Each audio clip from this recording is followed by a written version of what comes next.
ಕಾಂಗ್ರೆಸ್ ಅಂದರೆ ಏನಪ್ಪ ಅಂತ ಹೇಳಿದ್ರೆ ಪಾರ್ಟಿಷನ್ ಮಾಡಿದ ಪಾರ್ಟಿ, ದೇಶನ ಇಬ್ಬಾಗ ಮಾಡಿದ್ದು, ಹಿಂದೂ ದೇಶದ ಪಾರ್ಟಿ ಅಂತ ನಾವೊಂದು ನೆರೆಟಿವ್ ಶುರು ಮಾಡಬೇಕು. ನಿಜ, ಹಿಂದೂಗಳನ್ನ ದ್ವೇಷಿಸಿದಂತಹ ಪಾರ್ಟಿ ಯಾವುದಾದ್ರೂ ಇದ್ರೆ ಈ ದೇಶದಲ್ಲಿ ಅದು ಕಾಂಗ್ರೆಸ್. ಕಾಂಗ್ರೆಸ್ನವ್ರಿಗೆ ಸ್ಪಷ್ಟವಾಗಿ ಹೇಳ್ತೀನಿ, ಎಲ್ಲರೂ ಇಲ್ಲಿಟ್ರೇಟ್ಸಾ, ಗೊತ್ತಿಲ್ಲ ಅವ್ರಿಗೆ, ABCD ಗೊತ್ತಿಲ್ಲ. ಯಾಕೆ ಅಂತ ಕೇಳಿ, ನಾನು ಸುಮ್ಮನೆ ಸ್ಟೇಟ್ಮೆಂಟ್ ಮಾಡ್ತಾ ಇಲ್ಲ. ಈಗ CAA ಬಂತಲ್ಲ, ಅದನ್ನು ವಿರೋಧಿಸಿದ್ರು. ಮುಸಲ್ಮಾನರನ್ನ, ಭಾರತೀಯ ಮುಸಲ್ಮಾನರಿಗೆ ವಿರುದ್ಧವಾಗಿದೆ ಅದು ಅಂತ. ಅದನ್ನು ಅಮಿತ್ ಶಾ 100 ಬಾರಿ ಪಾರ್ಲಿಮೆಂಟಲ್ಲಿ ಅದು ಚರ್ಚೆ ಆಯಿತು. ಆವಾಗಲೂ ಹೇಳಿದ್ದಾರೆ, ಇದು ಪೌರತ್ವವನ್ನು ಹೋಗಿಸೋದಲ್ಲ, ಪೌರತ್ವವನ್ನು ಕೊಡೋದಕ್ಕೆ ಅಲ್ಲಿ ಪೀಡಿತರಾದಂಥ ಈ ದೇಶಗಳಲ್ಲಿ ಇರುವಂಥವ್ರಿಗೆ ಅಂತ 1000 ಸತಿ ಹೇಳಿದ್ರೆ, ದೊಡ್ಡವರು ಚಿಕ್ಕವರು, ಒಳ್ಳೆಯದು ಕೆಟ್ಟದ್ದು ಯಾವುದೂ ಇಲ್ಲ, ದ್ವೇಷ. ಹಿಂದೂಗಳು ಅವನು ಇದರಲ್ಲಿ ನಿಂತ್ಕೊಂಡು ಹೇಳುತ್ತಲ್ಲ, ರಾಹು, ಇದು ಎಂಥ ರಾಹು ವಕ್ರಿಸ್ಕೊಂಡಿದ್ದಾರೆ ನಮ್ಮ ದೇಶಕ್ಕೆ ಅಂತ ಅನಿಸುತ್ತೆ. ಈ ಕೇತುನು ಬಂದಿದೆ. ಇದು ಒಂಥರ ವ್ಯತ್ಯಾಸವೇ ಆಗದೆ ಇರೋವಂಥ ಒಂದು ಕ್ಯಾನ್ಸರ್ಗೂ ಈಗ ಔಷಧಿ ಕಂಡುಹಿಡಿತಾ ಇದ್ದಾರೆ. ಆದರೆ ಕಾಂಗ್ರೆಸ್ ಮನಸ್ಥಿತಿಗೆ ಔಷಧಿ ಇಲ್ಲ. ಈಗ ಈ ಒಂದು ನೆರೆಟಿವ್ಗೆ ಬಲಿಯಾಗಿ ಇಷ್ಟೆಲ್ಲ ಅನುಭವಿಸಿದ ಮೇಲೆ ಸ್ವಲ್ಪ ಮಟ್ಟಿಗೆ ಯೋಗಿ ಆದಿತ್ಯನಾಥರ ಕೃಪೆಯಿಂದ ಹಿಂದೂಗಳಲ್ಲೂ ಕೂಡ ಈ ಒಂದು ಭಾವ ಬಲಿತಾ ಇದೆ.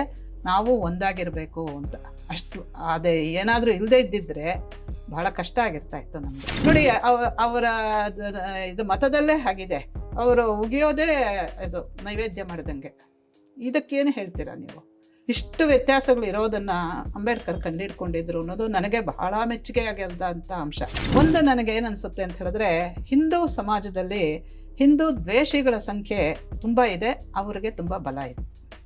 ಆ ಕಾರಣಕ್ಕೋಸ್ಕರವಾಗಿ ಸಾಮಾನ್ಯ ಹಿಂದೂಗಳಿಗೆ ಅವರ ಧರ್ಮವನ್ನು, ಅವರ ಸಂಸ್ಕೃತಿಯನ್ನು, ಅವರ ಸಾಹಿತ್ಯವನ್ನು ಎತ್ತಿ ಹೇಳುವಂತಹ ಒಂದು ಅದರ ಬಗ್ಗೆ ಹೆಮ್ಮೆ ಪಡುವ ಅವಕಾಶ ಇಲ್ಲ.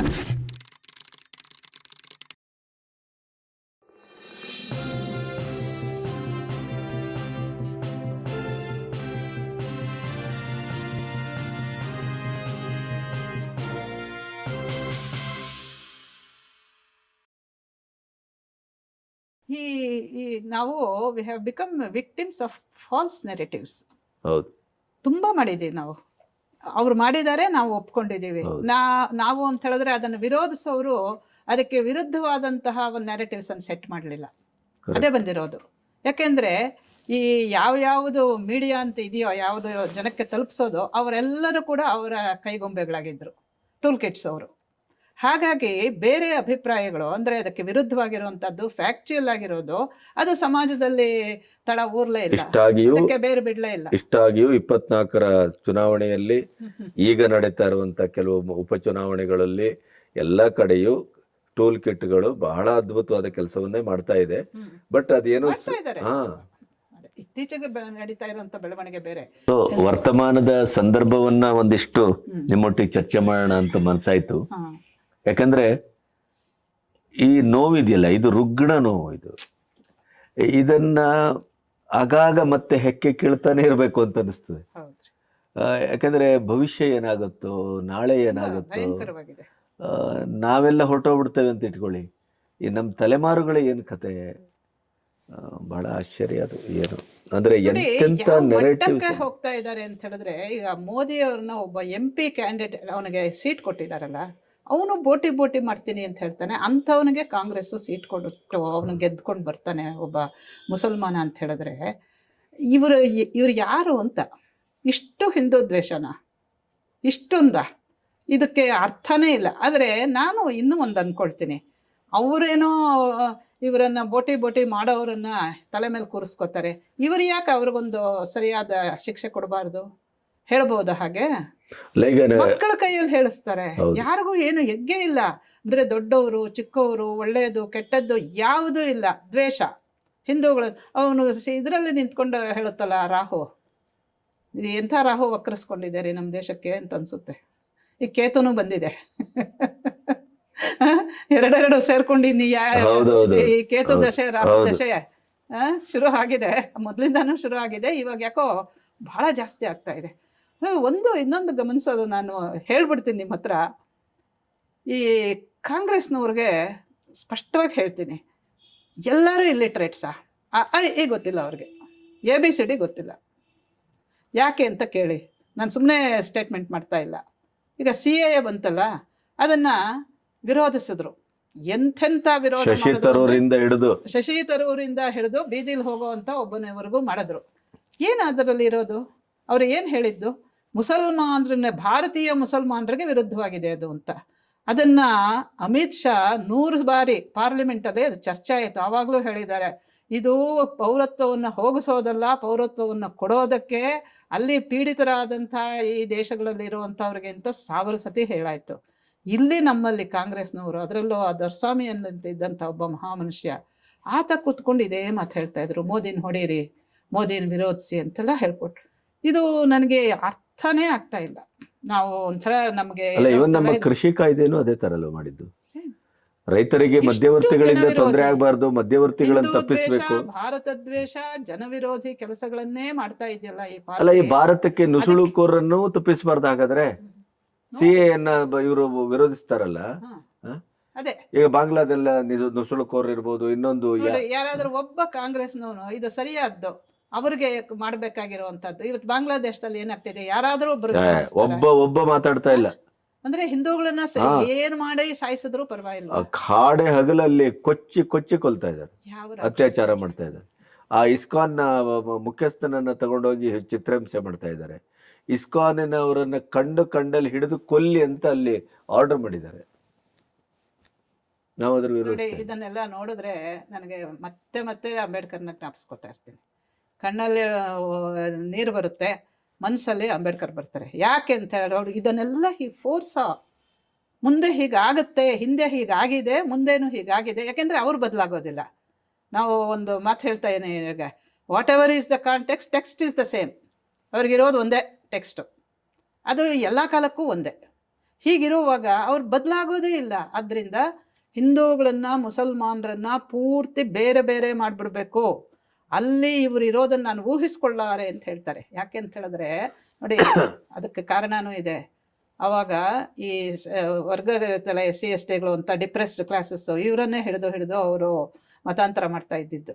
ಅದಕ್ಕೋಸ್ಕರವಾಗಿ ಅವ್ರಿಗೆ ಇಷ್ಟ ಇರಲಿಲ್ಲ, ಅವರೂ ಹೋಗಲಿಲ್ಲ. ತಮ್ಮವರು ಅಲ್ಲಿ ಮತಾಂತರ ಆಗಿ ಹೋಗೋದು ಇಷ್ಟ ಆಗಲಿಲ್ಲ ಅವ್ರಿಗೆ. ಆ ಕಾರಣಕ್ಕೋಸ್ಕರವಾಗಿಯೇ ಇವರು ಬೇರೆ ಬೇರೆನೇ ಇರಬೇಕು. ಪಾಕಿಸ್ತಾನಕ್ಕೆ ಅಂತ ನಾವು ಜಾಗ ಕೊಟ್ಟಾದ್ಮೇಲೆ, ಅದೆಷ್ಟೋ ಡಿಸ್ಟ್ರಿಕ್ಟ್ ಏನು 30% ಆಫ್ ದಿ ಲ್ಯಾಂಡ್ ಕೊಟ್ಟಾಯ್ತಲ್ಲ, ಅಲ್ಲಿ ಹಿಂದೂಗಳು ಇರಬಾರ್ದು, ಇಲ್ಲಿ ಹಿಂದೂಸ್ತಾನದಲ್ಲಿ ಮುಸಲ್ಮಾನರು ಇರಬಾರ್ದು ಅಂತ ಪಾಪ್ಯುಲೇಷನ್ ಎಕ್ಸ್ಚೇಂಜ್ ಅನ್ನೋವಂಥದ್ದು, ಅಂದರೆ ಜನ ಸಮುದಾಯಗಳ ವಿನಿಮಯವನ್ನು ಹೇಳಿದವರು ಅವರೊಬ್ಬರೇ, ಇನ್ಯಾರೂ ಹೇಳಿಲ್ಲ ರೀ. ಅದರ ಬಗ್ಗೆ ಚರ್ಚೆ ಮಾಡಿದ್ರ ಮುಂದೆ? ಯಾರೂ ಮಾಡಲಿಲ್ಲ. ಅಂದರೆ ಅವತ್ತು ಆಳಗರು ಯಾರಿದ್ದರು, ನೆಹರು ಸರ್ಕಾರ ಬಂತಲ್ಲ, ಇವರೆಲ್ಲ ಇದೆಲ್ಲ ಸಮಸ್ಯೆಗಳೇ ಅಲ್ಲ ಅವರಿಗೆಲ್ಲ ಮನಸ್ಸು ಕೆಟ್ಟು ಕುಲಕ್ಷಣವಾಗಿ ಹೋಗಿ, ಹಿಂದೂಗಳು ಹೇಗೆ ಬೇಕಾದರೂ ನಾಶವಾಗ್ಲಿ, ನಮಗೆ ಅಧಿಕಾರ ಸಿಕ್ಕಿದ್ರೆ ಅಷ್ಟೇ. ಅಲ್ಲ, ಈಗಲೂ ಅವ್ರಿಗೆ ಅಧಿಕಾರ ರಾಜಕಾರಣವೇ. ಅವ್ರಿಗೆ ದೇಶ ಮುಖ್ಯ ಅಲ್ಲ, ದೇಶದ ಅಭಿವೃದ್ಧಿ ಮುಖ್ಯ ಅಲ್ಲ, ದೇಶದ ಸ್ವಾಸ್ಥ್ಯ ಮುಖ್ಯ ಅಲ್ಲ, ಏನೂ ಅಲ್ಲ ಅಂತ. ಆದರೆ ಇತ್ತೀಚೆಗೆ ಗಣಪತಿ ಅವರೇ, ಒಬ್ಬರು ಮಹೇಶ್ ಅಂತ, ಅವರು ತುಂಬ ಚೆನ್ನಾಗಿ ಅಧ್ಯಯನ ಮಾಡಿದ್ದಾರೆ. ಅವರು ಹೇಳಿದ್ದಾರೆ ಅಂಬೇಡ್ಕರ್ ಏನು ಹೇಳಿದ್ರು ಅನ್ನೋದನ್ನು ಕಾಂಗ್ರೆಸ್ ಹೇಗೆ ವಿರುದ್ಧವಾಗಿ ತಿರುಗಿಸಿದೆ ಅಂತ. ಅದಕ್ಕೆ ನಾನೇ ಒಂದು ವಿಷಯ ಹೇಳ್ತೀನಿ ನಿಮಗೆ. ನಾವು ಇನ್ಮೇಲೆ ಶುರು ಮಾಡಬೇಕು.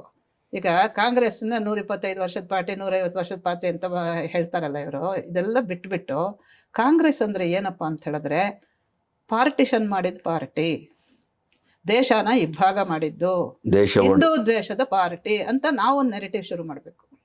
ನಿಜ, ಹಿಂದೂಗಳನ್ನ ದ್ವೇಷಿಸಿದಂತಹ ಪಾರ್ಟಿ ಯಾವ್ದಾದ್ರು ಇದ್ರೆ ಈ ದೇಶದಲ್ಲಿ ಅದು ಕಾಂಗ್ರೆಸ್ ಪಾರ್ಟಿ. 100ಕ್ಕೆ 100 ಸತ್ಯ. ಇವತ್ತಿಗೂ ಮಾಡ್ತಾ ಇದ್ದಾರೆ. ಅವರು ಸಂಸತ್ತಲ್ಲಿ ಹೇಳ್ತಾನೆ ಮನುಷ್ಯ, ಹಿಂಸಕ್ ಅಂತ ಮಾಡ್ತಾ ಇರೋದು ತಾನು ಅಲ್ಲ. ಈಗ ಇವ್ರು ಹೇಳ್ತಾರಲ್ಲ, ಖರ್ಗೆ ಅವರು, RSS ಮತ್ತು BJP ವಿಷದ ಹಾವಂತೆ ಕೊಲ್ಬೇಕಂತೆ. ಹಾಗಾದ್ರೆ RSS BJP ವಿಷದ ಹಾವು ಕೊಲ್ಲಿ ಅಂದ್ರೆ ಅದರ ಅರ್ಥ ಏನು? ಹಿಂದೂಗಳನ್ನ ಕೊಲ್ಲಿ ಅಂತ. ನೋಡಿ, ಅವ್ರು ಎಂಥ ದಲಿತ ನಾಯಕರು ಅಂತ. ಅವ್ರು ಎಂಥ ದಲಿತ ನಾಯಕರು. ದಲಿತರು ಅವರೊಬ್ಬರೇ. ಎಷ್ಟು ಕೋಟಿ ಆಸ್ತಿ ಇದೆ ಅವ್ರಿಗೆ. ಅಲ್ಲ, ಅವ್ರ ಅಕ್ಕಪಕ್ಕ ದಲಿತರೆಲ್ಲ ಇನ್ನೂ ಚಪ್ಪಲಿ ಅಂಗಡಿ ಇಟ್ಕೊಂಡೇ ಕೂತಿದ್ದಾರೆ. ಅವ್ರು ಯಾರು ರಾಜಕಾರಣಕ್ಕೂ ಬರ್ಲಿಲ್ಲ, ಅವ್ರು ಯಾರು ವಿಶ್ವವಿದ್ಯಾಲಯಕ್ಕೆ ಹೋಗ್ಲಿಲ್ಲ, ಯಾರು ಪ್ರೊಫೆಸರ್ ಆಗ್ಲಿಲ್ಲ, ಏನೂ ಆಗ್ಲಿಲ್ಲ. ಅವರು, ಅವ್ರ ಮಕ್ಕಳು, ಅವ್ರ ಅಳಿಯ, ಅವ್ರ ಮಗಳು, ಅವ್ರ ಹೆಂಡತಿ, ಇಷ್ಟೇ ದಲಿತರು, ಇಷ್ಟೇ. ಮತ್ತೆ ಸಾಂವಿಧಾನಿಕವಾಗಿ ಬರಬೇಕಾದ ಮತ್ತೆ ಎಲ್ಲಾ ಸೌಲಭ್ಯಗಳು ಅವ್ರ ಮನೆ ಬಾಗಿಲಿಗೆ ಮಾತ್ರ ಬರ್ತವೆ. ಅಯ್ಯೋ ಅವರು ತಗೊಳ್ತಾರೆ. ಹಾ ಗೌರ್ಮೆಂಟ್ ಹಾಸ್ಪಿಟಲ್ ಕಟ್ಸ್ಬಿಟ್ಟು ಅದ್ರ ಮೇಲೆ ಖರ್ಗೆ ಅಂತ ಹೆಸರು ಹಾಕಿಸ್ಕೋತಾರೆ ಅಂತ ಹೇಳಿದ್ರೆ ಇನ್ನ ಇವರ ಮನಸ್ಥಿತಿಗಳನ್ನೆಲ್ಲ ಏನು ಮಾಡ, ಇದು ಒಂಥರ ವ್ಯತ್ಯಾಸವೇ ಆಗದೆ ಇರೋವಂಥ ಒಂದು ಕ್ಯಾನ್ಸರ್ಗೂ ಈಗ ಔಷಧಿ ಕಂಡುಹಿಡಿತಾ ಇದ್ದಾರೆ. ಆದರೆ ಕಾಂಗ್ರೆಸ್ ಮನಸ್ಥಿತಿಗೆ ಔಷಧಿ ಇಲ್ಲ. ಇದನ್ನು ಅಂಬೇಡ್ಕರ್ ಅವತ್ತೇ ಕಂಡುಹಿಡ್ಕೊಂಡು ಬೇರೆ ಬೇರೆ ಆಗಬೇಕು ಅಂತ ಹೇಳಿ ನಾವು ಅಲ್ಲಿಗೆ ಹೋಗಬಾರ್ದು ಅಂತೆಲ್ಲ ಮಾಡಿದ್ದು. ಇದನ್ನು ಇವತ್ತು ಜೈ ಭೀಮು ಅಂತ ಆ ಓವೈಸಿ ಹೇಳಿದ್ರೆ ಇವ್ರು ಕೇಳ್ತಾರಲ್ಲ, ಹೇಳೋರು ಹೆಡ್ರಾದರೆ ಕೇಳೋರು ಕಿವುಡ್ರೆ ಅನ್ನೋ ಥರ ಆಗಿದೆ ಇವಾಗ. ಆ ಓವೈಸಿಗೆ ಎಷ್ಟು ಸೀಟು ಬಂದು ಅಂತ ಗೊತ್ತಾಯ್ತಲ್ಲ. ಈಗ ಈ ಒಂದು ನೆರೆಟಿವ್ಗೆ ಬಲಿಯಾಗಿ ಇಷ್ಟೆಲ್ಲ ಅನುಭವಿಸಿದ ಮೇಲೆ ಸ್ವಲ್ಪ ಮಟ್ಟಿಗೆ ಯೋಗಿ ಆದಿತ್ಯನಾಥರ ಕೃಪೆಯಿಂದ ಹಿಂದೂಗಳಲ್ಲೂ ಕೂಡ ಈ ಒಂದು ಭಾವ ಬಲಿತಾ ಇದೆ. ನಾವು ಒಂದಾಗಿರಬೇಕು ಅಂತ. ಅಷ್ಟು ಅದೇ ಏನಾದರೂ ಇಲ್ಲದೇ ಇದ್ದಿದ್ರೆ ಬಹಳ ಕಷ್ಟ ಆಗಿರ್ತಾ ಇತ್ತು ನಮಗೆ. ಇವತ್ತು ಇಷ್ಟು ಅಲೆಯಾಗಿ ಬರ್ತಾ ಇದೆಯಲ್ಲ ಇವ್ರದ್ದು, ಏನು ಒಂದೊಂದು ದೇವಸ್ಥಾನಗಳಾಯಿತು, ಭೂಮಿ ಆಯಿತು, ಇವಾಗ ಭಕ್ತ ಆಯಿತು, ಇನ್ನೊಂದಾಯಿತು, ಇದು ಜಿಹಾದ್ಗಳು ಎಷ್ಟು ಥರ ಜಿಹಾದ್ಗಳಾಯಿತು. ಏನು ಎಕಾನಮಿ ಜಿಹಾದ್ ಏನು ಮಾಡಿದ್ದಾರೆ ಗೊತ್ತಾ? ಅದನ್ನೆಲ್ಲ ನೀವು ಓದಬೇಕು ಪೂರ್ತಿ. ಎಷ್ಟೋ ವ್ಯಾಪಾರಗಳು ಅವ್ರ ಕೈಯಲ್ಲೇ ಇದೆ. ಇದೆಲ್ಲ ಮಾಡೋದಿರಲಿ, ಜೊತೆಗೆ ಹಿಂದೂಗಳಿಗೆ ಕೊಡುವಂತಹ ಆಹಾರ ಪದಾರ್ಥಗಳು ಅವರು ಸೇವನೆ ಮಾಡುವಂಥದ್ದಕ್ಕೆಲ್ಲ ಕೆಟ್ಟದಾಗಿ ಏನೇನೋ ಸೇರಿಸೋದು, ಇದು ಯಾವ ಕುತ್ಸಿತ ಮನಸ್ಸು. ಅದೇ ಒಂದಿಷ್ಟು ವಿಡಿಯೋಗಳು ಬರ್ತಾ ಇದೆ ನನಗೆ, ಅದೇ ತುಂಬಾ ಕೆಟ್ಟದಾಗಿದೆ. ನನಗೆ ಮೊದಲಿಂದಲೂ ಈ ಖರ್ಜೂರ್ ಅಂದ್ರೆ ಬಹಳ ಇಷ್ಟ. ಇತ್ತೀಚೆಗೆ ಆ ವಿಡಿಯೋಗಳನ್ನ ನೋಡಿ ತೂತು ಜಿಹಾದ್ ಏನೋ ಒಂದು ಹೇಳ್ತಾರಲ್ಲ, ಅದು ನಾನು ಬಿಟ್ಟುಬಿಟ್ಟೆ ಅಂತ ತಿನ್ನೋದು. ಯಾಕಂದ್ರೆ ಅಲ್ಲ, ಇದು ಯಾವ ಮನಸ್ಥಿತಿ ಅಂತ ನಮ್ಗೆ ಅರ್ಥ ಆಗಲ್ಲಪ್ಪ. ಇನ್ನೊಬ್ಬರು ಕೊಡಬೇಕಾಗಿರೋದನ್ನ ನಾವು ಯಾವಾಗಲೂ ಶುದ್ಧವಾಗಿರ್ಬೇಕು ಅಂತ ನೋಡಿ. ಅವರ ಇದು ಮತದಲ್ಲೇ ಆಗಿದೆ. ಅವರು ಉಗಿಯೋದೇ ಇದು ನೈವೇದ್ಯ ಮಾಡಿದಂಗೆ. ಇದಕ್ಕೇನು ಹೇಳ್ತೀರಾ ನೀವು? ಇಷ್ಟು ವ್ಯತ್ಯಾಸಗಳು ಇರೋದನ್ನು ಅಂಬೇಡ್ಕರ್ ಕಂಡುಹಿಡ್ಕೊಂಡಿದ್ರು ಅನ್ನೋದು ನನಗೆ ಬಹಳ ಮೆಚ್ಚುಗೆ ಆಗಿರೋಂಥ ಅಂಶ. ಅವ್ರು ಬೇರೆ ಏನೇ ಹೇಳಿರಲಿ, ಅದಕ್ಕೆ ಅವರು ನೀವಾಗಲೇ ಶುರು ಮಾಡಿದ್ರಲ್ಲ ಟಾಪಿಕ್ಕು, ಖಂಡಿತ ಇಸ್ಲಾಂಗೆ ಹೋಗೋದಕ್ಕೆ ಅವ್ರು ಇಷ್ಟಪಡಲಿಲ್ಲ. ಅದಕ್ಕೆ ಇದು ಪಕ್ಕದ ಮನೆ ಅಂತ ಇವ್ರು ಹೇಳ್ತಾರೆ ಸಾವರ್ಕರ್. ಬೌದ್ಧ ಮತ, ನಮ್ಮದೇ ಬೌದ್ಧ ಜೈನ ಇವೆಲ್ಲ ಹಿಂದೂ ಧರ್ಮದ ಒಂದು ಶಾಖೆಗಳೇ ಅಲ್ವೇ. ಇದಕ್ಕೆ ಮೊದಲು ಎಷ್ಟೋ ಸನಾತನ ಇತ್ತು, ಅದಾದಮೇಲೆ ಬೇರೆ ಬೇರೆಯಾಗಿ ಬಂತು. ಅದಕ್ಕೆ ಪಕ್ಕದ ಮನೆಗೆ ಒಂದೇ ಮನೆಯಲ್ಲಿ ಪಕ್ಕದ ರೂಮಿಗೆ ಹೋದಂಗೆ ಆಯ್ತು ಅಷ್ಟೇ ಹೊರತು ಇನ್ನೇನೂ ಇಲ್ಲ. ಅದು ಯಾವಾಗ ಅವರಾಗಿದ್ದು? ಕೊನೆಯಲ್ಲಿ ಎಷ್ಟು ದಿವಸ ಬೌದ್ಧರಾಗಿದ್ದರು ಅವರು. ಅವ್ರು ಮಾಡಿದಂಥ ಎಲ್ಲ ಕೆಲಸವೂ ಕೂಡ ಹಿಂದೂ ಆಗಿದ್ದಾಗಲೇ, ಅವರು ಡಿಪ್ರೆಸ್ಡ್ ಕ್ಲಾಸು ಅಂತ ಸೇರಿಸ್ಕೊಂಡಿದ್ದಾಗಲೇ, ಅವ್ರಿಗೆ ಎಲ್ಲ ಸವಲತ್ತುಗಳು ಸಿಕ್ಕಿದ್ದು ಅಥವಾ ಅವರು ದೇಶಕ್ಕೆ ಕೊಟ್ಟಂಥ ಸವಲತ್ತುಗಳು ಎಲ್ಲವೂ ಕೂಡ ಅವರು before he became A Buddhist. ಬಹುಶಃ ಅಂಬೇಡ್ಕರ್ ಹೋರಾಟದ ಒಂದು ಒಂದು ಉಚ್ಛೃಂಖಲೆಯ ಸ್ಥಿತಿ ಮತ್ತು ಅದರ ಫಲ ಏನು ಅಂತಂದ್ರೆ ಸಂವಿಧಾನದ ರಚನೆ. ಅವರು ಸಂವಿಧಾನದಲ್ಲಿ ಅವರ ಆಶಯಕ್ಕೆ ತಕ್ಕಾಗಿ ಈ ದೇಶದ ತಳ ಸಮುದಾಯಕ್ಕೆ ಮತ್ತು ನೊಂದವರಿಗೆ ಏನು ನ್ಯಾಯವನ್ನ ಸಿಗಬೇಕು ಅಂತ ಅವರು ಆಶಿಸಿದ್ರು, ಅದನ್ನ ಫಂಡಮೆಂಟಲ್ ಒಂದು ಹಕ್ಕು ಅನ್ನುವ ರೀತಿಯಲ್ಲಿ ಅದನ್ನು ಸ್ಥಾಪಿಸ್ಲಿಕ್ಕೆ ಅವ್ರಿಗೆ ಸಾಧ್ಯ ಆಯ್ತು ಅನ್ನೋದು ಅವರ ಜೀವಿತಾವಧಿಯಲ್ಲಿ, ಅವರ ಕೈಯಿಂದಲೇ. ಅದಕ್ಕಿಂತ ಸಾರ್ಥಕ್ಯತೆ ಬಹುಶಃ ಅಂತ ಅವಕಾಶ ಯಾರಿಗೂ ಸಿಕ್ಕಿಲ್ಲ. ಆಮೇಲೆ ಇನ್ನೂ ಒಂದು ಈ ಫಾಲ್ಸ್ ನೆರೆಟಿವ್ಸ್ ಹೇಳೋದು, ಅಂಬೇಡ್ಕರ್ ಸ್ಪಷ್ಟವಾಗಿ ಹೇಳಿದೆ. ಬೆನ್ಗಲ್ ರಾಮರಾಯರು ಅವರು ಡ್ರಾಫ್ಟ್ ಮಾಡಿದ್ದು. ಈಗ ಒಂದು ಈ ಸಂವಿಧಾನ ಮಾಡೋದೇನು ಸುಲಭದ ಕೆಲಸ ಅಲ್ಲ, ಸಾಮಾನ್ಯದ ಕೆಲಸ ಅಲ್ಲ. ಅದರಲ್ಲಿ ಬೇಕಾದಷ್ಟು ಜನ ಇದ್ರು, ತಲೆ ಇರೋರು ಇದ್ರು, ಇಲ್ಲದೆ ಇರೋರು, ಏನೇನೋ ಯಾರ್ಯಾರೋ ಇದ್ರು. ಆದರೆ ಡ್ರಾಫ್ಟ್ ಮಾಡಿಕೊಟ್ಟವರು ರಾಮರಾಯರು ಅಂತ ಹೇಳ್ಬಿಟ್ಟು ಅಂಬೇಡ್ಕರ್ ಹೇಳ್ತಾರೆ. ಅದರ ಪತ್ರನೇ ಬರೆದಿರೋದಿದೆ. ನಾನು ಆ ಇದು ಸಮಿತಿಯ ಚೇರ್ಪರ್ಸನ್ ಆಗಿದ್ದೆ ಅಂತ. ಚೇರ್ಪರ್ಸನ್ ಕೆಲಸ ತುಂಬ ದೊಡ್ಡದು, ಆದರೆ ಉಳಿದವರು ಕೆಲಸ ಮಾಡಿರ್ತಾರೆ. ಅವ್ರು ಹೇಳಿದ್ರು ಕೂಡ ಇವತ್ತು ಯಾರೂ ಹೇಳೋದಿಲ್ಲ. ಈ ಸಂವಿಧಾನ ದಿನ ಕೂಡ ಹೇಳಿದ್ರೋ ಇಲ್ವೋ ಅದು ನನಗೆ ಗೊತ್ತಾಗ್ತಾ ಇಲ್ಲ. ಹೀಗೆ ತುಂಬಾ ಒಂದು ಇರೋದನ್ನ ಮರೆಮಾಚೋದು. ಅಲ್ಲ, ಅಂದ್ರೆ ಇತಿಹಾಸದಲ್ಲಿರುವ ಸತ್ಯಗಳನ್ನೇ ಮರೆಮಾಚ್ತಾರೆ. ಈಗ 40,000 ದೇವಸ್ಥಾನವನ್ನ ಒಡೆದ ಕಥೆಯನ್ನ ನಮ್ಮ ತಲೆಮಾರುಗಳಿಗೆ ಹೇಳ್ಬೇಕೋ ಬೇಡ? ಆ ಪುಸ್ತಕ ಕೂಡ ಪ್ರೆಸೆಂಟ್ ಮಾಡೋದಕ್ಕೆ ಅಂದ್ರೆ ಪತ್ರಿಕೆಗಳಲ್ಲಿ ಇಂಥ ಪುಸ್ತಕ ಬಂದಿದೆ ಅಂತ ಹೇಳಿಲ್ಲಪ್ಪ. ಅದಕ್ಕೆ ಅವರೇ ಒಂದು ಪಬ್ಲಿಕೇಶನ್ ಶುರು ಮಾಡಿಕೊಂಡು ವಾಯ್ಸ್ ಆಫ್ ಇಂಡಿಯಾ ಅಂತ ಅದ್ರ ಮೂಲಕ ಪಬ್ಲಿಷ್ ಮಾಡಿದ್ರು. ಈ ಪತ್ರಿಕೆಗಳಿತ್ತಲ್ಲ ಅವತ್ತಿನ ಕಾಲಕ್ಕೆ, ಅವ್ರು ಯಾರು ಕೂಡ ಇಂಥ ಪುಸ್ತಕ ಬಂದಿದೆ ಅದರ ಬಗ್ಗೆ ಒಂದು 4 ಮಾತು ಏನೂ ಇಲ್ಲ. ಅವರನ್ನು ಮಾತೆತ್ತಿದ್ರೆ ಅರೆಸ್ಟ್ ಮಾಡೋದು ಆವಾಗಿನ ಕಾಲದ ಗೌರ್ಮೆಂಟ್ಗಳು. ಹೀಗೆಲ್ಲ ಮಾಡಿ ತುಂಬ ಗೋಳೈಕೊಂಡಿದ್ದಾರೆ. ಒಂದು ನನಗೆ ಏನನ್ಸುತ್ತೆ ಅಂತ ಹೇಳಿದ್ರೆ, ಹಿಂದೂ ಸಮಾಜದಲ್ಲಿ ಹಿಂದೂ ದ್ವೇಷಿಗಳ ಸಂಖ್ಯೆ ತುಂಬ ಇದೆ, ಅವರಿಗೆ ತುಂಬ ಬಲ ಇದೆ. ಆ ಕಾರಣಕ್ಕೋಸ್ಕರವಾಗಿ ಸಾಮಾನ್ಯ ಹಿಂದೂಗಳಿಗೆ ಅವರ ಧರ್ಮವನ್ನು, ಅವರ ಸಂಸ್ಕೃತಿಯನ್ನು, ಅವರ ಸಾಹಿತ್ಯವನ್ನು ಎತ್ತಿ ಹೇಳುವಂತಹ ಒಂದು ಅದರ ಬಗ್ಗೆ ಹೆಮ್ಮೆ ಪಡುವ ಅವಕಾಶ ಇಲ್ಲ ಮೇಡಮ್. ಇಲ್ಲಿ ಹೋಯ್ತು ಅಗೇನ್ ಅದು ಗುಲಾಮಗಿರಿ ಸಂಸ್ಕೃತಿ. ಯಾಕೆಂತಂದ್ರೆ ಸಾಹಿತಿಗಳು ಅಂತ ಅನಿಸಿಕೊಂಡವರು ಸರ್ಕಾರದೊಟ್ಟಿಗೆ ಒಡಂಬಡಿಕೆ ಮಾಡಿಕೊಂಡಾಗ, ಗುಲಾಮಗಿರಿ ಮಾಡಿಕೊಂಡಾಗ ಅವರಿಗೆ ಸೌಲಭ್ಯಗಳು, ಸವಲತ್ತುಗಳು, ಪ್ರಶಸ್ತಿಗಳು, ಈಗ ನಮ್ಮ ಕರ್ನಾಟಕದಲ್ಲಿ ಅಂತದೊಂದು ದೊಡ್ಡ ಲಿಸ್ಟೇ ಇದೆಯಲ್ಲ.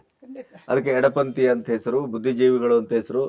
ನೀವು ಸಿದ್ದರಾಮಯ್ಯನ ಪರವಾಗಿ ಆಯ್ತಾ, ಈಗ ಸಿದ್ದರಾಮಯ್ಯನ ಪರವಾಗಿ ನೀವು ವಕಾಲತ್ತು ಮಾಡಿದವರಿಗೆಲ್ಲ ಆಯಕಟ್ಟಿನ ಜಾಗದ ಹುದ್ದೆಗಳು. ಅವ್ರಿಗೆ ಅಸೌಖ್ಯ ಆದ್ರೆ ಅವ್ರಿಗೆ ಮಾತ್ರ ಇದು ಸಿಗತ್ತೆ. ಆಯ್ತಾ, ನೀವು ದೇಶದ ಪರ, ನಾಡಿನ ಪರ, ಧರ್ಮದ ಪರ, ಹಿಂದುತ್ವದ ಪರ ಮಾತಾಡಿದವರಿಗೆ ಅವ್ರು ಎಂಥದೇ ಸಾಧನೆ ಮಾಡಿರ್ಲಿ ಕವಡೆ ಕಾಸಿನ ಬೆಲೆಯೂ ಇಲ್ಲ ಸರ್ಕಾರದ ವತಿಯಿಂದ, ಕಾಂಗ್ರೆಸ್ ಸರ್ಕಾರದ ವತಿಯಿಂದ.